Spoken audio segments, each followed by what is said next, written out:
Significa che per le numerose parti civili chiaramente viene meno un titolo di reato che avrebbe consentito loro di ottenere una pronuncia di condanna al risarcimento dei danni. 19ª udienza del processo a Vincenzo Consoli per il crack di Veneto Banca. Da domani dei 3 capi di imputazione di cui è accusato uno verrà meno, quello di aggiotaggio. Entro Natale rischia di finire in prescrizione anche quello di falso in prospetto.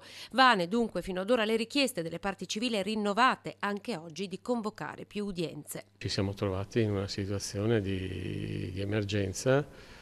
Io è da oltre un anno che sto facendo anche le funzioni di capo dell'ufficio con tutti i conseguenti adempimenti.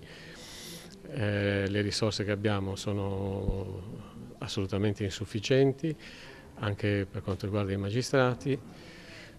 Stiamo facendo il possibile, il nostro sforzo è stato massimo, proprio di più non potevamo fare. La mole di lavoro e poi l'incertezza sulla competenza territoriale, con il balletto tra la Procura di Roma, dove il procedimento era stato avviato per ostacolo alla vigilanza, e quello di Treviso, dove il processo è poi approdato.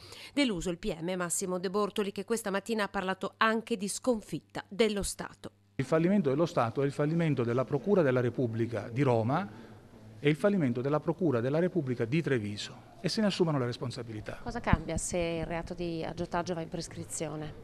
Per me è una grossa fregatura, però la consolazione mia è che l'articolo 129 del Codice di procedura penale impone al giudice di pronunciare una sentenza nel merito, quindi di assoluzione, anche nel caso di estinzione del reato per prescrizione, quando ci sono gli elementi per pronunciare l'assoluzione.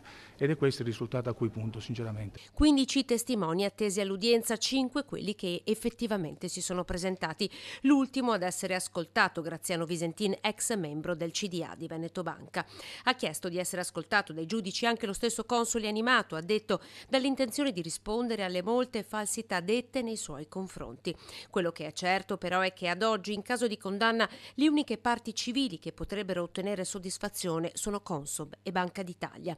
L'ultima speranza per i risparmiatori nella richiesta di rinvio a giudizio per il secondo filone del processo, quello che sostiene l'ipotesi di truffa aggravata.